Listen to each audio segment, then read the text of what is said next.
Hello, Cougars. Welcome back to the Harbinger Weekly.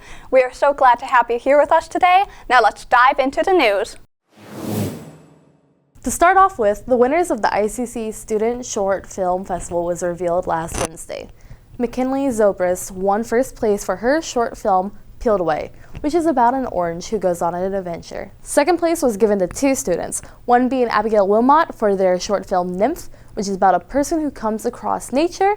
The other student who won second place was Justin Tomlyanovich for their short film, Faceless, which is about a masked person struggling through life. Luke Ball won third place for Presenting Frankie Bosco, which is a 1920s Charlie Chaplin-style comedic short film. The Honorable Mention Award went to Michael Anthony Agatucci for their short film, Paper Planes, which follows a paper airplane on a journey. Faceless by Justin Tomlyanovich also won audience favorite. You can watch all of these short films on the ICC Student Short Film Festival YouTube channel. Congratulations to all of the winners. The winners of the short film festivals weren't the only ones having a good arts week. ICC production of Almost Maine opened on a Thursday to an almost full house. Only a few seats went unfilled as the 10 cast members performed different scenes that take place in the fictional town of Almost Maine. Every scene took place at the exact same time and showed the different and complex relationships the residents of a small community can have. Dale Young, the director of the play and ICC's Dean of Arts and Behavioral Sciences, said that his take on the play is that, quote, "We can't let it be overly cute, we can't let it be overly sentimental. It's silly, but it's not ridiculous, and it can't be super serious. Because when people get into moments where they are fighting and disagreeing, they try really hard not to be serious, right? So that was the big thing. And another thing was, we could all use a little bit of love right now." The play had 4 more performances after opening night, with the last performance taking place on Saturday.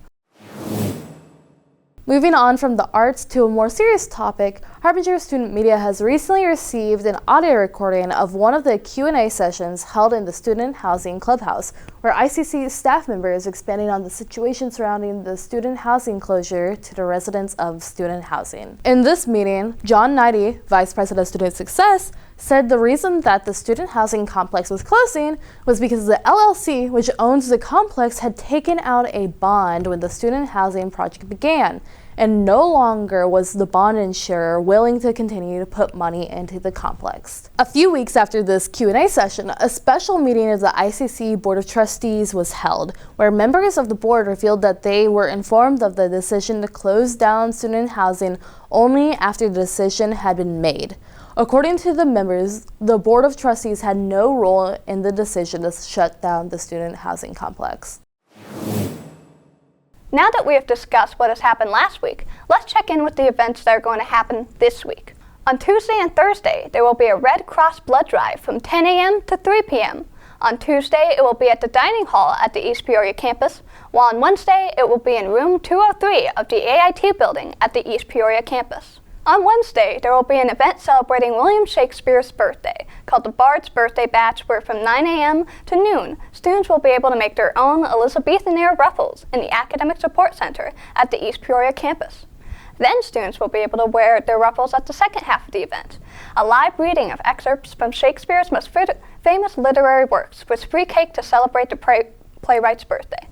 This part of the event will take place in the coffee lounge at the East Peoria campus from 1 p.m. to 2:30 p.m. On Thursday, there will be a paint and sip mocktail night at the Student Housing Clubhouse, East Peoria campus, which will start at 6 p.m. Students will be able to paint and drink mocktails while learning about alcohol safety. And finally, on Saturday is the Pink Pony Prom at the Peoria campus dining hall from 7 p.m. to 10 p.m. At this prom, students will be able to dress up in the most Chapel Roan-inspired outfits they have, and will be able to dance the night away to live music while eating free food. That's everything we have, Cougars. If you want more up-to-date news, check out our website on iccharbinger.com. If you want sports-related content, check out our archived episodes of Claws Out on Spotify. Or if you want to listen to two students talk about campus-related topics, check out S&S, also on Spotify. Thanks for watching, Cougars, and have a great week.